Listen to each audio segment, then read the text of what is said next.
The smirk is palpable. I can't even see her, and I can tell she's smirking. She's like, wait, what? Is that what that meant? Yeah. Who knows? Right. You're the sole reason why the 5 Methods Facebook page has 700 likes. So.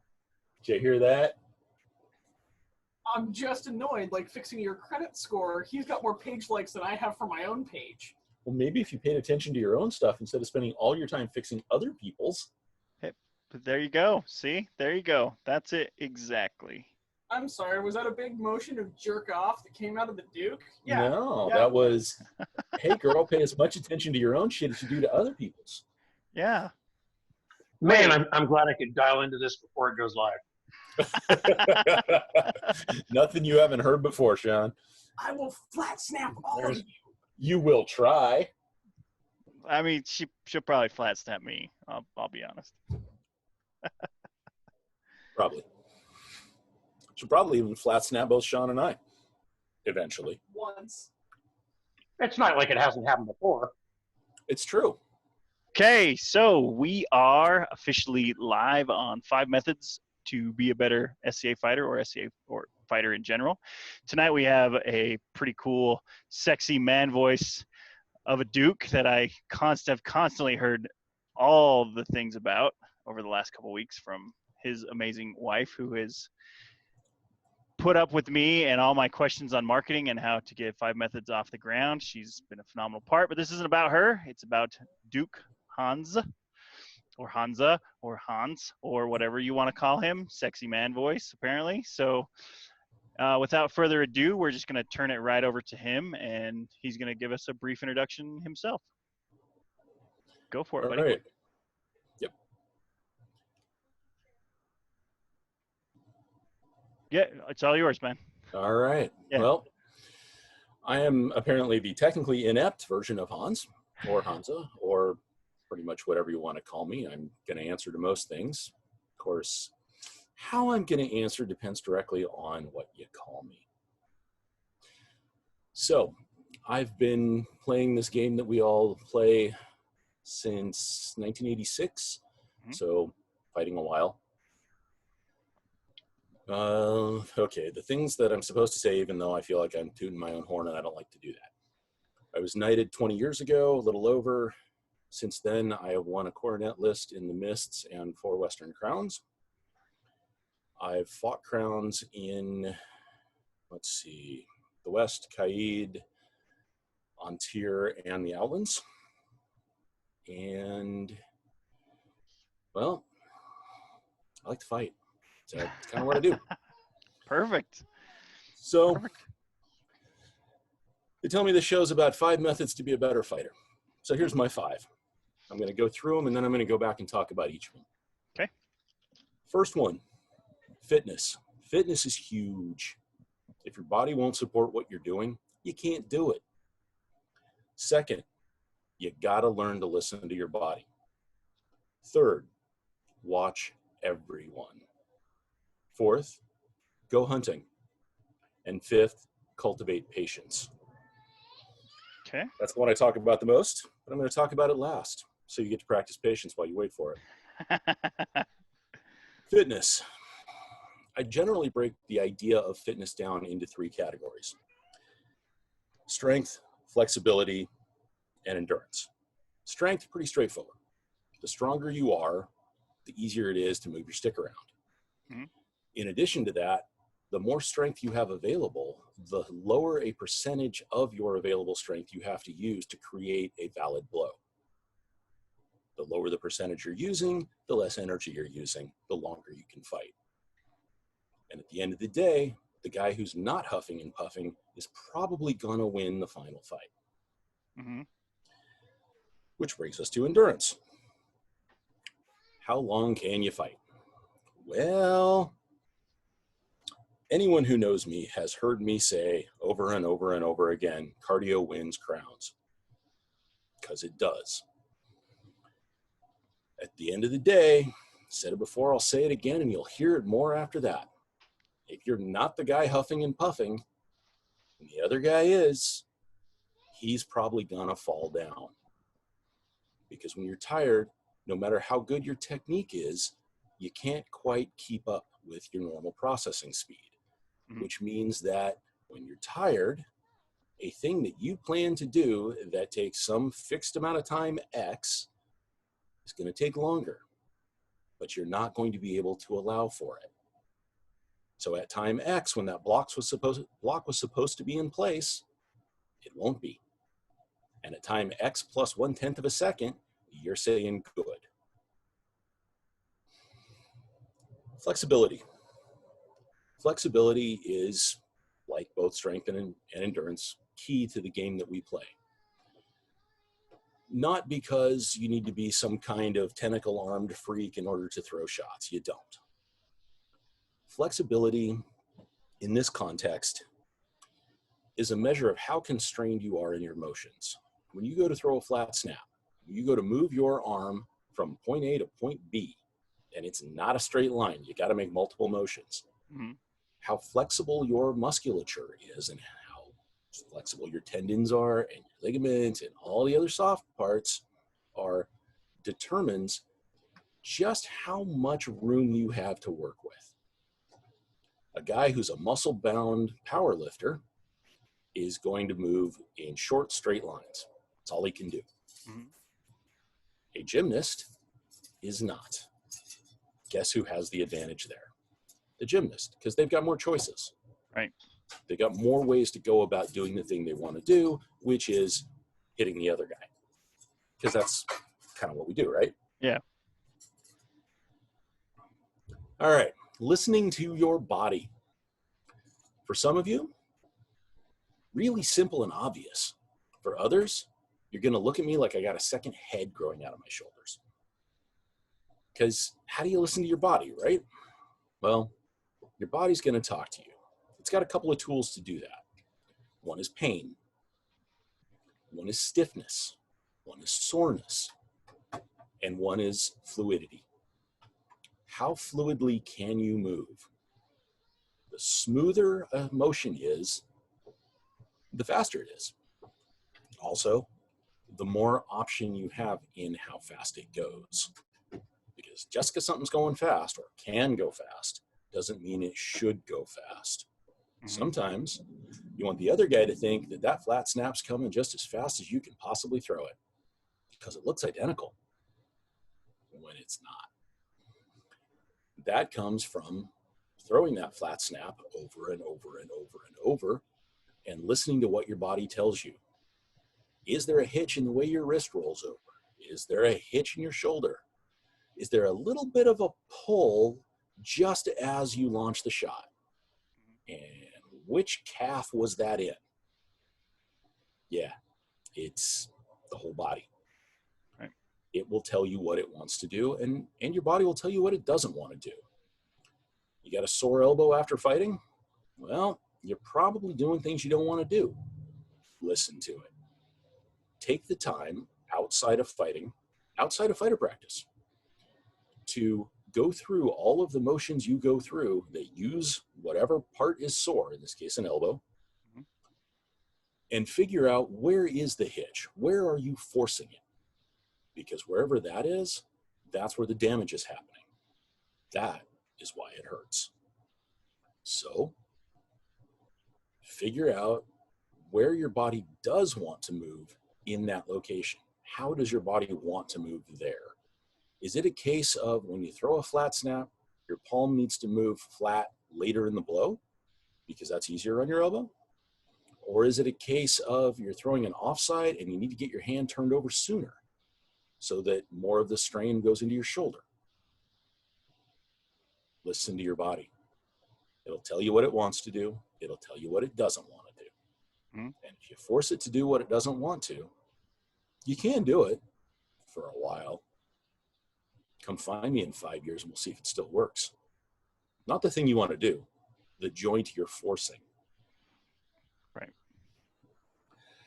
So, I think, not to interrupt on you, but I think that kind of goes back to flexibility as well. If you're not flexible enough to throw certain shots, or, I mean, there's a lot of Pell work videos going around lately, especially like Duke Sean's that go into proper technique of the flat snap and variations of the basic shots. If your bicep isn't flexible enough to fully extend or, contract or whatever, then you need to look into those as well for listening to your body, listen to that flexibility and what you need to work on.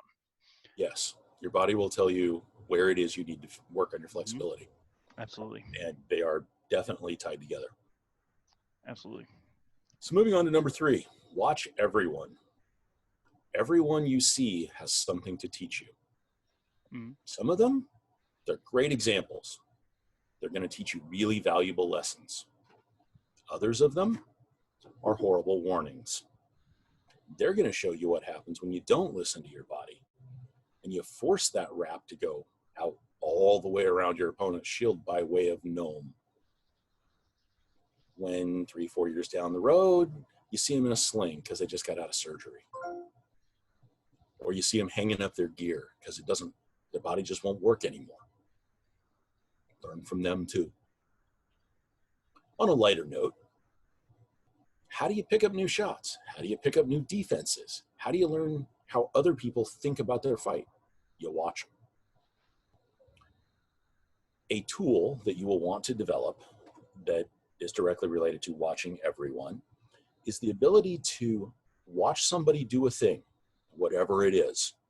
Take a step, take a stance, throw a shot, move their shield, sit in a bar lifting a pint, whatever it is, and figure out how they did it. Yes, it's true. You can always go to people and say, hey, how'd you do that thing? And 99 guys out of 100 are going to talk your ear off about how they did that thing. That 100th guy is the one idiot who thinks that there are secret shots that win crown, and he's not going to tell you anything. Well, horrible warning. Also, point him out to me. I want to go talk to that guy. Because I want to watch him do the thing, and then I want to figure out how it works, and then I want to hit him with his own stuff, because that's fun. But that's not what we're here to talk about. Take the time when you watch people to think about what little bits and pieces make up each thing they're doing. That guy just took a step with his right foot. And his right foot went 6 inches forward and 2 feet outboard. Why? What did that gain him? So, in your off time, take the same stance that guy was in, at least as close as you can remember it. Take that same step. What did it change? When you watched him, you saw it work. Okay? You saw what goes before it. You saw what comes after it. That tells you how it works. And once you figure that out, you own it. And when you own it, you can modify it. Then it's yours. Then you can go hit that guy with his own stuff, change just enough that he doesn't recognize it. Oh, and the first time somebody does that to you, because they've done it to me, it's hilarious. You'll be embarrassed as hell. Second time, you'll laugh. The third time, you'll pat yourself on your back. Isn't one of the best forms of flattery is imitation, though? I mean, it is true. In this case, it's partly, imitation is the sincerest form of flattery, and partly, hey, I do a thing that's actually worthwhile, and this other guy went and he thought it was worthwhile too and used it, and it worked. Yeah. It worked on me when I should know better. It must be worthwhile. It must be good. Yeah. Oh, quick side note. In terms of gender references, I will use guy, gal, he, her, whatever. They're all interchangeable. Absolutely. As far as I'm concerned, a person's a person. And while we're on the field and while we're talking about fighting, I could care less which restroom you use. Well said, sir. Well said.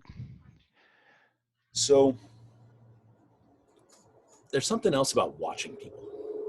When you watch a person fight, when you watch a person move, your body will respond. You will have things like, oh, watching that just makes my spine hurt. Listen to that. Because when you tie that in with listening to your body and you go play with the thing, you'll figure out where the problem is. You'll figure out what about it just makes you cringe. Were you watching Radnor throw his patented, my spine is actually Jormungandr and I can do whatever I want with it, and I'm throwing a wrap that comes in by way of like 6 points of the compass. Normal humans can't do that. Radmor can, or could. Past tense. Take that for what you will. Mm-hmm. Watch those guys. Learn from them. Fourth, go hunting. I'm going to go out on a limb and speak for every knight I know and say there is nothing more complimentary to us and nothing any of us like better, okay, except pretty girls, than having somebody come up and say, I'd love to fight you because you do this thing and I want to figure it out. It's true. Even those of us that just sort of stand over on the side and glower at you, if you've got the nads to come up and say, hey, Your Grace, let's do this thing. All right, cool. And, 95 times out of 100, it's not just going to get you an ass beating. It's going to get you a lesson, a thing you can learn. And I don't mean a taken out behind the woodshed and beaten with a birch twig lesson. I mean here's the thing, let's figure out how it works lesson. Mm-hmm. That's what we do. Every last one of us wearing a belt, and especially those of us who are crazy enough to have reigned, we are addicted to this thing we call fighting. All of us. And who doesn't want to talk about their addiction? Right. So fight them all. Do it. Go find them, track them down. If you got to wait in line, wait in line. God knows I did all those years. I spent a long time chasing every knight and every royal peer I could find and fighting them. Why? Well, I learned something every time. Sometimes what I learned was, that guy's an asshole and he just wants to hit me where there's no armor because he doesn't like me for whatever reason. Or maybe he just had a bad day. That's about 5%. The other 95% of the time, I learned stuff that paid off later. It is still paying off. And I'll tell you a secret. I still hunt down all of the biggest sticks I can because that's how I learn. You look me up on YouTube, you'll find things like, oh, hey, look, Hans and Uther are off fighting pickups. Yeah, that's how I go learn. Item 5, cultivate patience. So patience is an interesting thing. There's always the obvious, don't be in a hurry. Okay. Let's go a little deeper.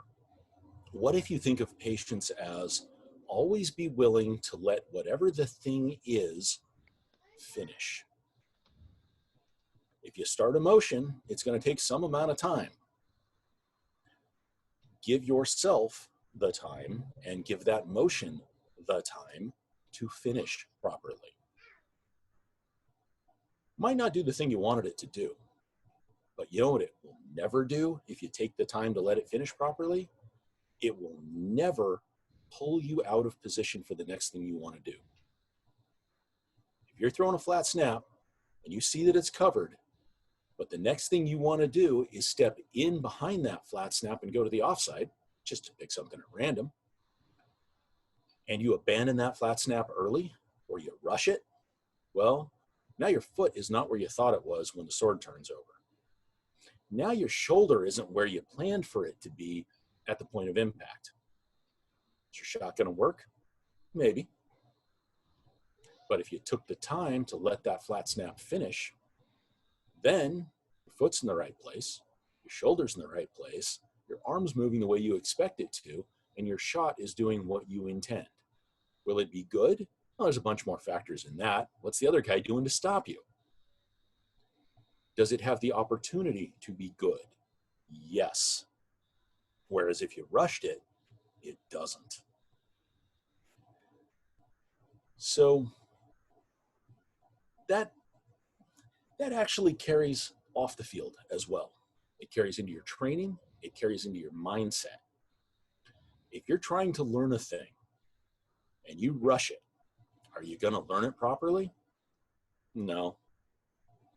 not any more than you can learn calculus by copying the next guy's homework. You got to do it.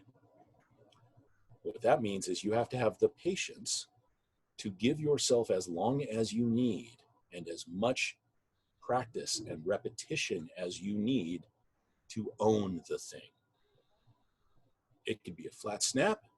It could be how to walk. It could be that wacky little rolling offside body thing that I love so much. Any of them. None of them are instant. None of them take forever. But there's always some amount of time that you must spend to own it. And if you don't, you won't own it. You might have the superficial version of it. But then when you have to modify it, or you try to teach it, you'll find it's not there. And then the last piece of patience is don't be in a hurry for recognition of any kind. Whether that's winning a tournament, or gaining a belt, or receiving an AOA level fighting award. If you are in a hurry for recognition, it will show. And all the grumpy old bastards like me will look at you and think, yeah, once he gets over that, we can talk to him. You're not going to learn a whole lot in the intervening time. But if you're willing to take the time, knowing that there's no set time. If we're talking about getting an ash leaf, which for those of you not in the West is an AOA level fighting award, it could happen 6 months after you start fighting. It could happen 6 years after you start fighting. It could happen 50 years after you start fighting. Same goes for knighthood, but that 6 months isn't going to happen. So give yourself the time. And that's my 5 things. Quick and painless. Only painless till you try to implement it.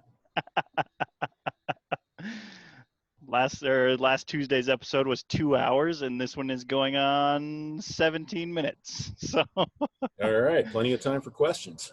plenty of time for questions. So I will open up the questions. I was challenged by Sir Helga, who is listening in the background, to ask you and everybody on these shows, out of your 5, which one came to you the easiest or the easiest for you to accomplish, and which one was the hardest for you to accomplish or learn? The easiest was fitness. Okay. Fitness is simple. You go to the gym, or you run, or you do what you're going to do. You just do it. It works. It happens. It happens for everybody. The hardest, patience. Think Fair. maybe there's a reason for the order they're in? Maybe. Patience was incredibly difficult for me. Okay. Once I realized it was necessary, it still sucked.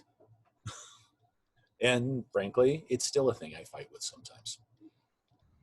I think that's why they call it patience, is it's an ongoing thing to consistently learn.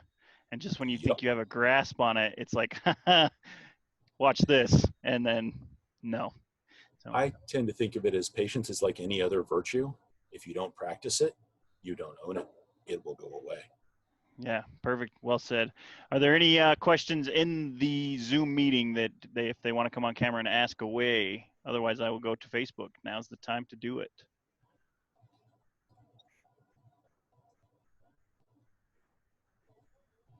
All right. Nobody wants to come on camera. Lazy buttholes. All right. So Lucas Lepine asks, when developing your style, did you do any other martial arts to help develop the flow you have when you fight? So that's really 2 questions. One is, when I developed my style, did I specifically use anything else, thank you, baby, in order to develop it? And the answer is nothing specific. The answer to the question that I think you're really asking, Lucas, is what other martial arts, and by extension, what other methods of physical movement have I practiced? Mm-hmm. And the answer to that is bits and pieces of lots of them. I was a Marine a long time ago. They taught me a little bit of Aikido. They taught me a little bit of wrestling. Before that, I wrestled a little bit in high school. Before that, I played football. Mm-hmm. Since then, some Taekwondo, yeah, a lot of sort of general fitness stuff. Mountain biking, huge for balance and core strength, by the way. Absolutely. Love it. It's actually the one thing I still do at this point. In terms of what I would suggest for anyone else who is attempting to build motion like mine, because, well, mine's a little weird, I would suggest any of the so-called soft martial arts, judo, aikido, the ones where you're less interested in, am I moving on a straight line, and more interested in, how does the power move from here to there? And do something that is completely unrelated to fighting that works your core. Mountain bike for me. And the reason I say that is that your core will be worked when you fight. And it is critical to have a very strong core if you want to move in the ways that I do. If you don't want to, it's less important. If you want to fight like Duke Paul does, it's absolutely critical. So it varies. But do something that isn't fighting. Because if all you do is fight and things that are directly related to fighting, there will be pieces of your core musculature that are underdeveloped comparatively. And those are an invitation to pain because they will get hurt when you stress them. Well said. All right, Sarah Rosette asks you to talk about franchise because it's their favorite thing to talk to you about. Ah, Your Highness. Franchise. It looks so easy. You make a phone call to Black Swan Designs and a package comes in the mail and you're dressed like $1 million. No. That's not franchise. It's patronage. You are patronizing an artist and I applaud that, but it's not franchise. Franchise is the thing that I think about as, who do you tell the world you are when you don't open your mouth? If you walk around in beautiful clothes and awesome bling and a snippy look on your face and you never have anything nice to say, well, your franchise is lacking. But the flip side is not necessarily true. If you walk around dressed like a schlub, always smiling, and you always got something nice to say, well, your franchise is not perfect. It's still lacking. And it's not about being nice. It's not. Mm-hmm. Can you show the world by how you dress, not what you wear, but how you wear it, how you carry yourself, how you speak, and more importantly, how you listen, who you really are? And is that person someone that a new kid would want to emulate? If that's the case, your franchise is well developed. I like that. I like the kid wouldn't, if a kid wouldn't want to emulate you, then you need to work on something. It's really true. If the kid who doesn't know who you are looks at you and says, I want to be like that guy. All right. You've made a positive impression on somebody who did not know who you were. It doesn't matter that I'm Duke Schmuckatelli. It matters that I carry myself well. I speak reasonably well. Mm-hmm. I'm not a dick most of the time. Only when you have to be, right? Yep. And Perfect. Then with zero compunction. All righty. Next question is from Will Fulton. How do you compensate when fighting taller people? I channel you, Craven. Actually, no, I don't. I've never worn my shield as a sombrero. Generally, I compensate by thinking of their height as another facet of range. When a guy's 6 inches taller than I am, he's probably got arms 4 inches longer than mine. Mm-hmm. That's because I'm a mutant. My arms are longer than they should be. So I have to allow for an extra 4 inches of range that he has that I don't. I also have to allow for some additional angles. The flip side of that is I can pay less attention to some other angles. A guy who's 6'6" is probably not going to stand in front of me and throw a rising wrap to my leg. He'd have to drop to his knees to do it. Mm-hmm. And if he does, all right, that's going to be pretty obvious. I get time to deal with that. So I don't ignore it, but I will focus much more on the things that happen at longer ranges. Okay, got it. I'm gonna destroy this name, but I always do. Riss Moore asks, at what point in your career were you able to follow the flow of the fight? How did it impact your fighting, and how important do you feel it is to the fight? Follow it from the inside of the fight or follow it while watching, because they're different animals. I learned to follow it watching long before I learned to follow it inside the fight. I could probably follow a fight reasonably well within about 2 years of starting fighting. Well, realistically, 2 years from when I got serious about fighting, which was in '93. Following it from inside, that took longer. I think by the time I really was able to follow a fight or analyze a fight while in the midst of it, I was pretty close to being knighted at that point. It had been several years. And the second part of the question was, how does that affect my fight? How did it impact your fighting? So, yeah.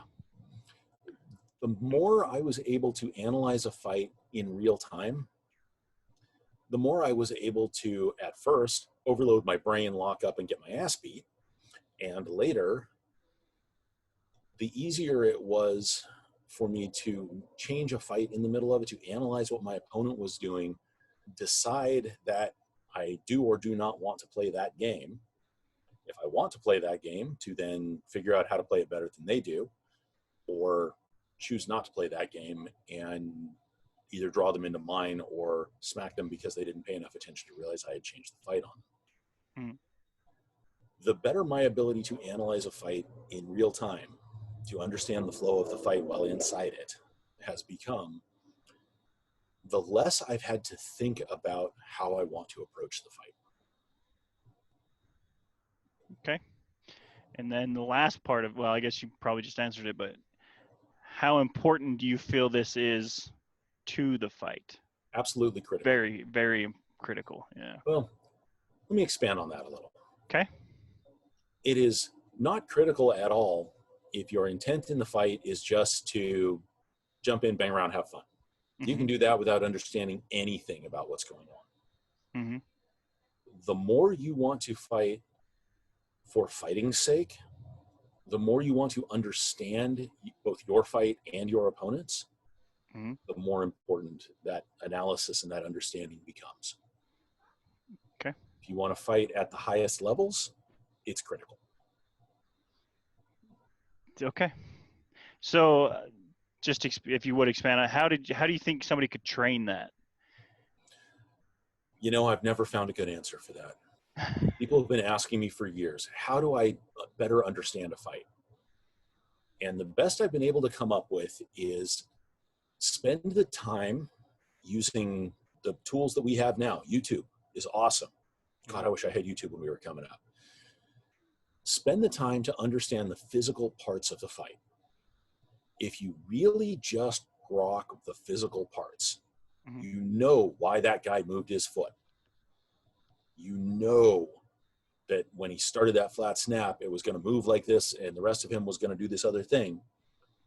Then, and only then, you can start to understand why. And understanding why is the thing that will lead you to understanding in advance why he's about to do the thing he wants to do. Okay. moving. Holy cow! They're just growing and growing and growing. It's a good thing you took up a short time on your 5 methods. Claire asks, "Is the plural of moose moose?" Many moose meesen. I'm sure that's an inside joke. It is. Okay, fair enough. Hi, Jeffrey. Kenneth. I love you. And I have the banner. It flies. Yes. Jeffrey Turner asks, "What is your favorite style or weapon style, and why?" I think my favorite is actually sword and dagger. And why is because I can play. When I go out with a shield, it feels like business. So backing up a little bit, the things that I fight primarily, sword and shield, sword and dagger, sword and buckler, and to some extent, I go out and play with two-handed weapons. Okay. Sword and shield is business for me. I'm a knight, this is my job. I do this. Sword and buckler is a training tool for me because it teaches me a lot. It teaches me how people move. It teaches me how I move. It teaches me how I don't move when I thought I did, all of that.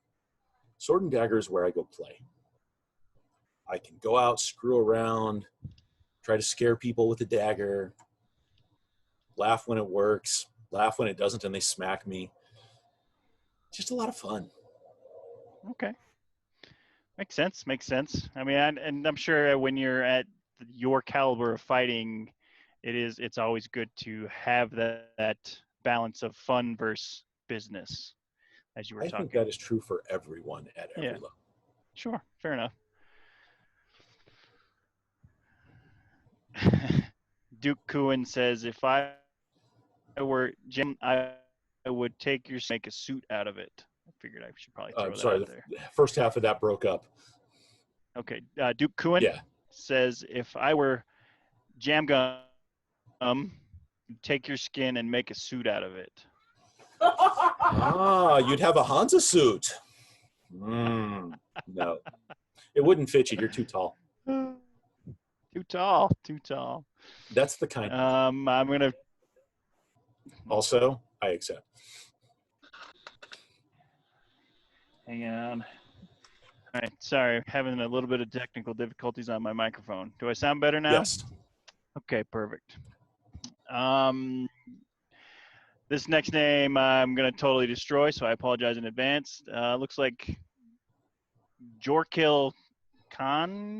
Jorkil Khan. Yeah, that one.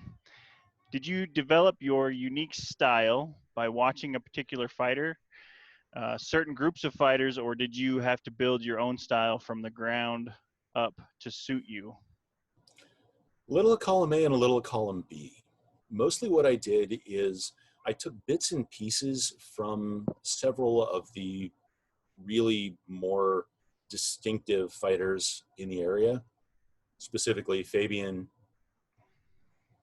Jade, as much as I hate to admit it, because I don't like the guy, Beck, Duke Stephen of Beckenham, Robert of Woods End, who was my knight, and Duke John of Skye. Okay. And I took those pieces and I put them together largely on the framework of what Beck teaches. So I started with what Robert taught me, what I learned there. Old school sword and board heater style, which I love to this day. And then I took that and started feeding things in. I would take a shot from Fabian here, and I would take a defensive motion from Jade there, and I would take a ranging trick from John of Skye over here, and then I would put them all together and go fight Uther. And either they worked or they didn't, and if they didn't, I'd work on them. And after I said ow a lot. The thing Beck did for me, and it was huge, was he taught me how to be a chameleon. And that may be the single biggest piece of what I laughingly call my style of fighting, because I can take a thing that someone else does and either just go use it or reshape it so that it works better for me. Mm-hmm. And when you add all those together and you throw in a few years of lifting way too much and a few years of jarhead arrogance and a few years of just getting smacked around by some of the best in the game, this is what comes out of it. Okay. This next question kind of rolls back into that question from, looks like Sean Penny. Who inspired you as a new fighter and why? So as a brand new fighter, the guys that I looked up to just kind of immediately, Sebastian von Baden, partly because he was the guy who was the first Baron of Darkwood, which is a barony that was formed right around the time I started, and it's the one I lived in. So he was kind of a larger-than-life figure. Robert, he was one of the few knights that I knew very early in my time, and, well, obviously made a big impression. And the last one, Arturius Maximus. Those were the guys very early in my career that just stuck. Okay. Arturius Maximus sounds Roman, so I'm... Yeah, we all called him Artos, and Okay. he was one of Radnor's squires. Last I saw him, he had moved to Vermont about like 15 or 20 years ago. Dang it. Okay. All right, moving right along. Blake Prowl asks, how do you go about bringing in recruit people or new people to fight?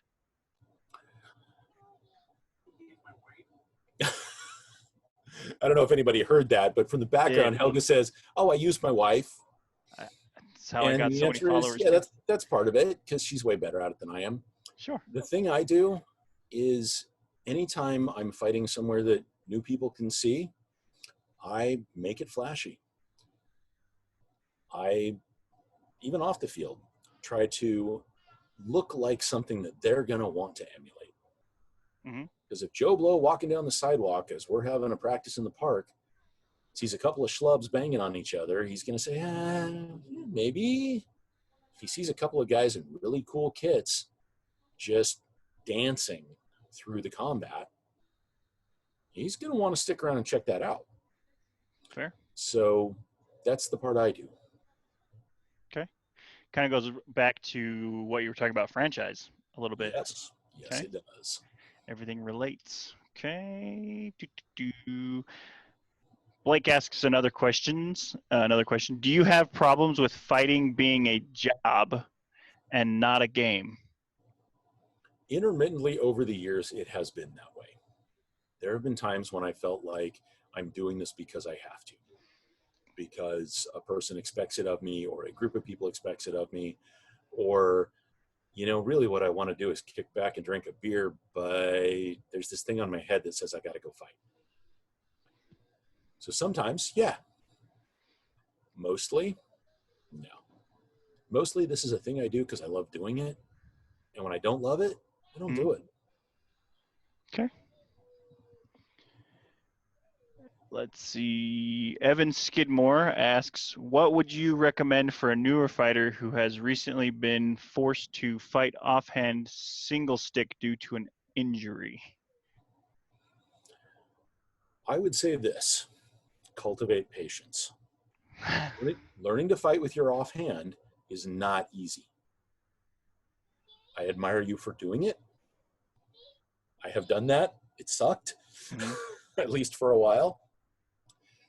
And I actually know a couple other knights who have done that for a variety of reasons. The advice I would give you, beyond the sort of trite just cultivate patience, is don't think of this as I'm doing the same thing but with the other hand. You're not. Okay. Think of this as a whole new, fresh, different thing. I want to move this stick from this place to that place. Okay. How do I do it? And if you approach it that way, and this goes for learning any new thing, really, approach it as a fresh thing.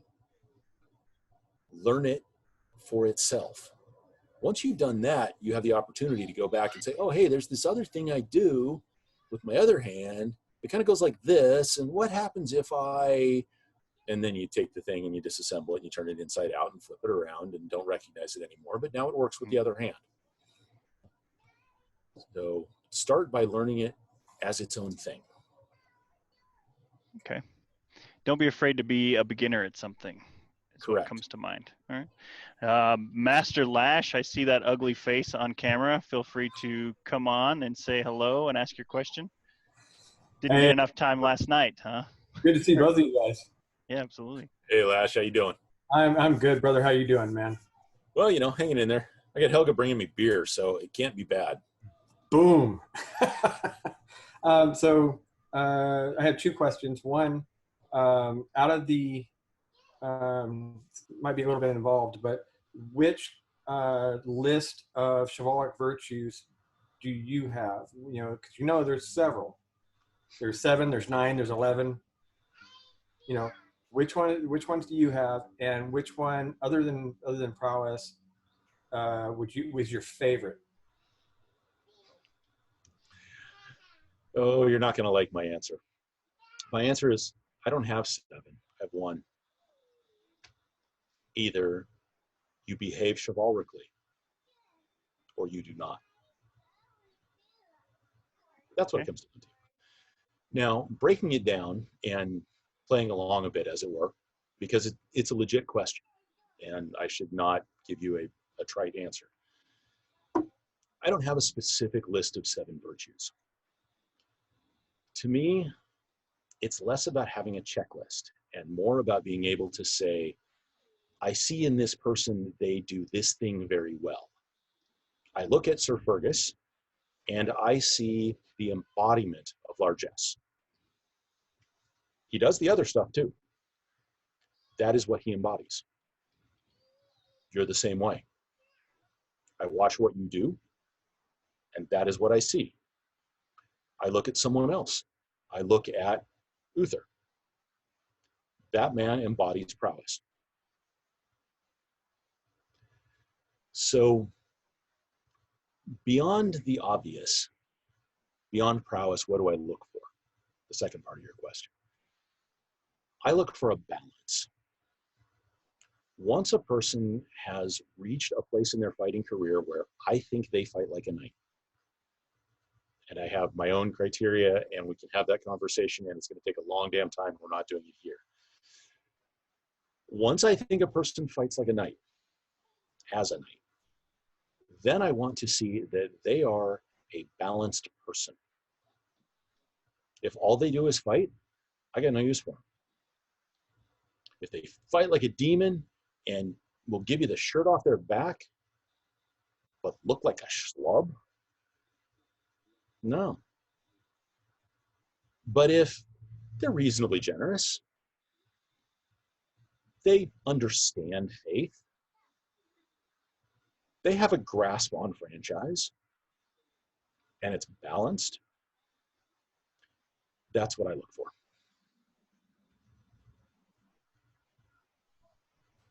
Thank you, brother. I appreciate it. Anytime. You must have said something right, because you actually got Lash to be quiet for once.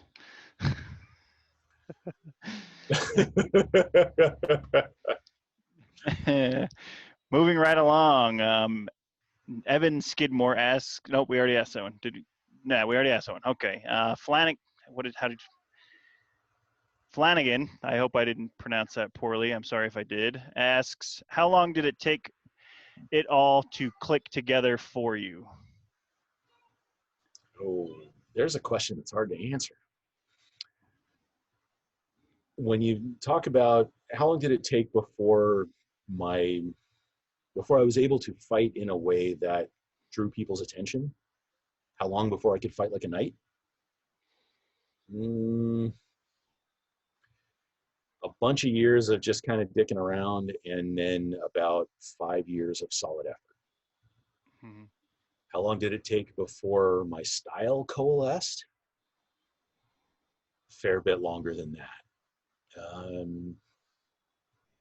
Probably 20 years. Okay. Long time. Cultivate patience. Yeah. Michael Hamper asks, how do you keep your motivation going when you think it is slacking? Well, the snarky answer is I just wait for Helga to kick me in the ass and then we go put our gear on. The reality is not far from that. There's that consort thing again. We Yeah. had a long discussion about it yesterday or Tuesday in Lash's episode.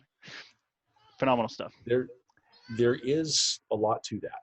Mm-hmm. And in my case, it's not just because Helga is my consort and she is my wife and she is the reason I get out of bed in the morning. It's also that she's my fellow knight. And if she's doing it, well, I better keep up, hadn't I? Yeah. Mostly, I try to give myself the opportunity to, when I just don't wanna, okay, don't, but not for very long. Sure. There's a difference in needing to take a day than quitting altogether. Oh yeah, and that day could be a month, it could be 6 months. I mean, Yeah. I try to keep it down. Yeah. But there have been stretches where for 6 or 8 months, I have not had any interest in putting my gear on. Sometimes I've done it anyway, but it happens. Okay. You do anything for long enough, there's gonna be parts of it you don't like. There's gonna be parts of it that you just don't wanna. Okay. You heard me talk about my mountain bike earlier. There was about a 2-year stretch where it hung on the garage wall. Right. Because I just didn't want it. But I'm back on it now. Right. Half pint protest. Yeah. Did you hear in the background? Yeah. Okay, perfect. Let's see. Adam Brennan asks, when Duke Kuhn is done with the Hansa suit, can they wear it for a while? It's so pretty. Oh, Brennan, I'll do you one better. When you decide that you're ready for it, I'll make you pants. You're welcome, Keelan. Monty Hudson asks, how do you break your plateau in fighting? Okay, come here. There's a couple different things that'll work. None of them work every time. Mhm. At least one of them will work every time. Sometimes I just make myself put my gear on and go fight and just fight through it.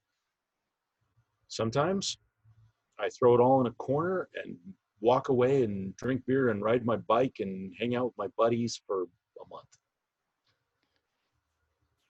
Sometimes I will break the plateau by sort of sitting back and watching myself fight from inside my own head and figuring out what is the thing that I'm not doing. Mm-hmm. Where is it that I'm trying to be different that I'm not? And then going all the way back to lesson number 2, listen to your body, I will start to figure out why physically my body's just not doing that thing. And if it's a mental thing, once I've eliminated all of the things that my body could do to prevent it, then it's in my head. And then I do essentially the same thing, but on the mental side. I will break down every motion and think through it. And when you get to the part of the motion where your brain goes, ooh, hey, I don't like that. I don't want to do that. There's the problem. So then you start to change it. You start to fiddle with it. What happens if I shift it this way? What happens if I turn it inside out? What happens if I flip it over? What happens if I drink 3 beers and then think about it? Eventually, the plateau breaks.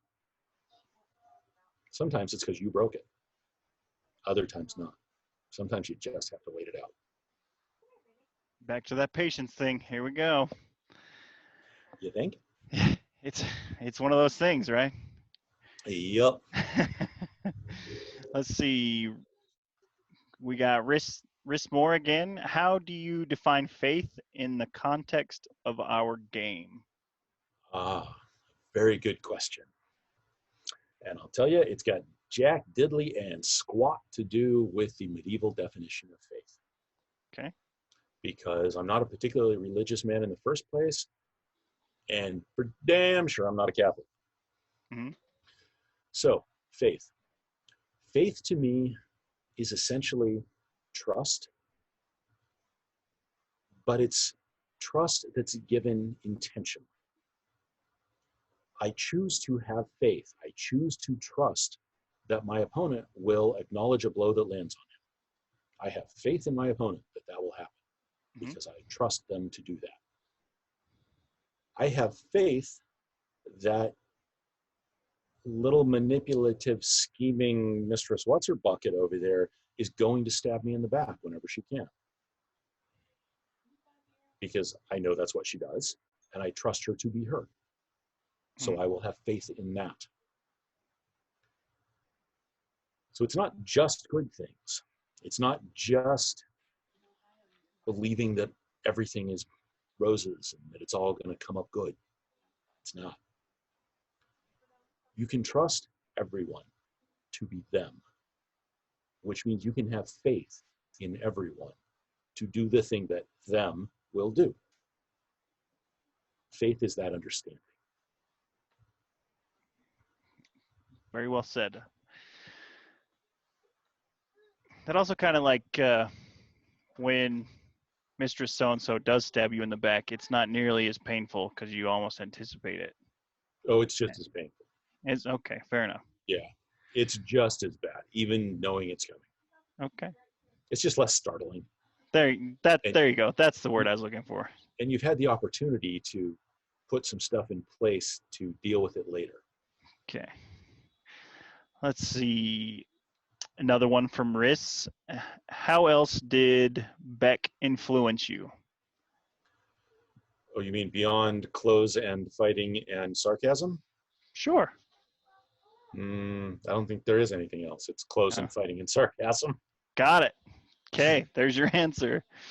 No, realistically, there's more than that. Absolutely. Beck showed me. Beck is one of the guys who showed me how to be a good king. How to pay attention to your populace and let them know that you're paying attention without subsuming yourself in their needs. Okay. Claire asks, is there a way to develop charisma? How did you learn to be inspiring? You know, I've been asked this before, and I've never had a good answer for it. So here's my best shot. Okay. If you want to have charisma, if you want to have people respond well to you, because that's what charisma is, you got to learn to both be genuine and to understand what it is that people around you are looking for. I am certainly not advocating that you figure out what somebody wants, give it to them, and that will make them like you. Screw that, harden sideways with a chainsaw. What I am saying is, when you are yourself, when you can be true to you, and still look at what someone else needs and say, well, this part, and this part, yeah, I can't give you. But this one I can, while still being true to me. And then you give it to them. That's how you get people to pay attention. That's how, at least for me, I have developed the ability to have people be willing to follow me, ride under my banner, to use the medieval terms. Mm-hmm. Beyond that, I'm helpless. Okay. And the last question of the evening, Lucas Lepine asks, are there any specific drills or pel work you do to train? None physical. Yes, Lash, I also pay well. All of the stuff I do to train in terms of drills or practice beyond just fighting is all mental. It wasn't always that way. It is now. Mm-hmm. Coming up, I used what I've heard called the sixes drill. We can talk about it at some point if you want to. You have 6 target zones on your Pel, and you practice throwing to each of them. You go your sword side up, leg is 1, body is 2, head is 3. Offside, head is 4, body is 5, leg is 6. And you throw 1 through 6. And then you throw 2 through 1. And you throw from each to each of the others. You throw 1, throw from 1 to 2, throw from 1 to 3, throw from 1 to 4. And when I say from 1 to the next, what I mean is you throw a shot that lands in target zone 1. Let's say a flat snap, bang, leg snap. Now I'm going to target zone 4. Well, that's an offside head. And you work that drill for each of those 6 places, going from each of them to the other 5. I did that. And the other thing I did is the century drill, where you just go out and throw 100 shots a day, every day. Here's the kicker. I don't do any of that at full speed or full power. Hitting a Pel, in my opinion, at full speed, full power, is dumb. It's a waste, and it's excess wear and tear on your joints. The purpose of a Pel, again, my view, is to help you develop the correct motions. Mm-hmm. Developing power generation is a whole different thing. And anybody that wants to ask me about power generation can do that later in another forum. That's another couple hours worth of discussion. Absolutely. Works best in person. Pel work, though, do the things that improve the quality, not the quantity, of your motions. If the thing you want to do is throw a perfect flat snap, and I advocate that everybody should be able to throw a perfect flat snap. They should also be able to throw a perfect wrap, offside, all the others. Take the time in front of your Pel at half speed or less, at quarter speed, slowly enough that you can see while you are moving what you are doing. Go through each shot. Listen to your body tell you when something doesn't work. Because if it doesn't work slow, it's sure not going to work fast. Mm-hmm. And there are things that will work fast, but will still damage your body that you can find because they don't work slow. Do that. That's what I got for you physically. Okay. Mentally, do the same thing. Every motion you use, break it down, think it through, understand what each part of it is. And then, here's the advanced class, war game fights. Pick somebody who is at least as good as you are, if not better, preferably better, that you know. You know how they fight. And in your head, ask yourself, if I am standing in a classic old castle guard, and that guy is standing in Iron Chicken, and he throws a flat snap, what motions do I need to make, and in what order, to successfully both defend myself and counter? Mm-hmm. Don't get in a hurry on it. It's going to take time, a lot of it. For a while, for about a year and a half, I had an hour and a half each way commute. I would spend that hour and a half each way, that 3 hours a day, wargaming fights without fail for a year and a half. I think he did some good. Nah, I don't. I don't know. I could just be lucky. That's what I've got. Extremely lucky and handsome, apparently, is what everybody is saying so far. Yeah, I'd rather be lucky than good. Yeah. Yeah. Both All right. I believe that. Oh, nope. Elizabeth Donifrey asks, how's your beer supply holding out? I broke it. Oh, the worst. So that looks like the last of the questions. Yeah. Last of the questions for the evening. So I would like to say thank you for coming on the show. It was a pleasure to get to meet you. Hopefully we'll get to meet in person one of these days as soon as this pandemic stuff lightens up a little bit more. Yeah.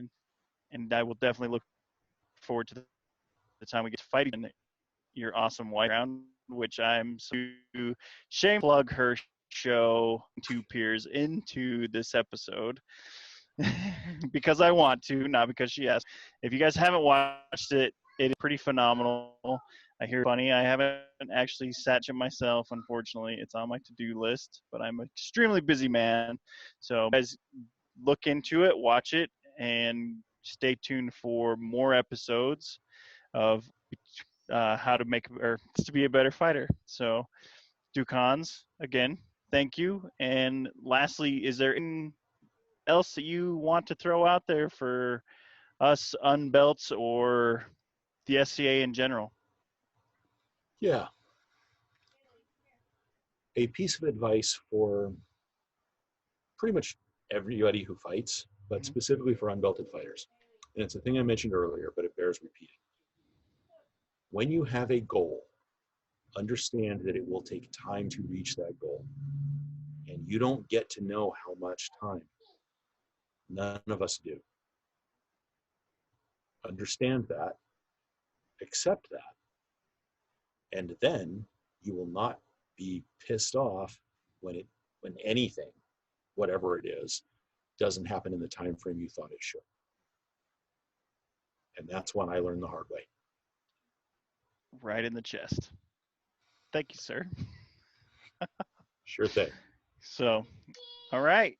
I appreciate you coming on the show. It's been fun, and I know I'm going to take a lot out, especially the patience thing, because that is one thing I myself, as a newer fighter in the game, to cultivate more. So I'm sure we'll be in touch because I would like to talk with you more on a couple things, but not meant to take up more time on the show. So Enough. with that being said, thank you for coming on the show and I'm not sure when the next one will be. We're still in the works, and with my work schedule, it's kind of hard to plan. So anyway, have a good evening, and we'll see you on the episode of 5 Methods.